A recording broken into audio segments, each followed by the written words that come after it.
यला महानगरपालिका पेक्कगु महिला उद्यमी सम्मेलन यागुदो सोमबाजुगु सम्मेलन या उलेज्या उद्योग वाणिज्य तथा आपूर्ति मन्त्री दामोदर भण्डारी यानादी गुखा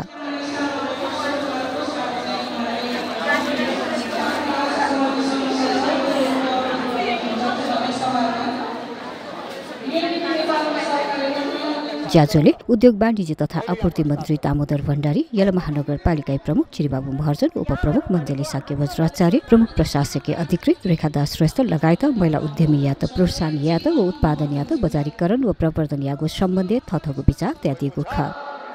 आज प्रस्ताव गरौँ यो चौथो महिला उद्यमी सम्मेलनलाई सफल बनाउने हो भने आज एउटा महत्त्वपूर्ण घोषणा यही मञ्चबाट सुरु गरौँ कि हामी अब कार्यालयको समयभित्र हामी विदेशीका लुगाहरू बोक्ने छैनौँ। हिजोमा हामी नेपाली तानमा बुनेका लुगाहरू बोक्न तयार छौँ भन्ने एउटा प्रस्ताव पास गर्नुभयो भने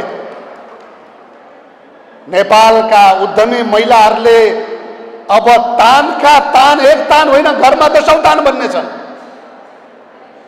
त्यो प्रस्तावलाई पास गरौँ न।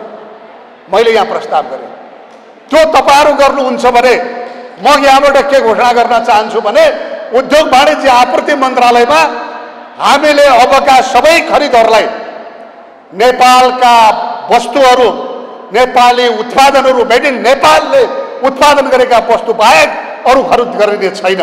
म त्यो पनि घोषणा गर्न चाहन्छु। तब न उद्योगको विकास हुन्छ।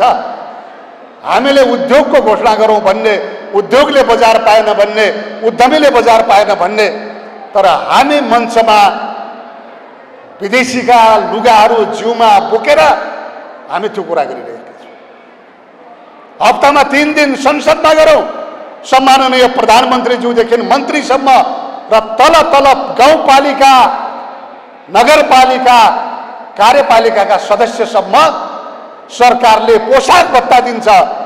नेपालका निजामतीलाई पोशाक भत्ता दिन्छ।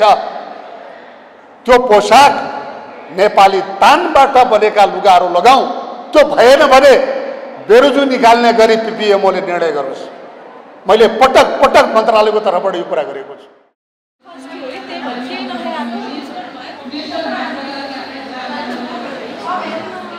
यला महानगरपालिका आजको सोदलम बल्याक महिला उद्यमी दुगु यला महानगरपालिका थागुदु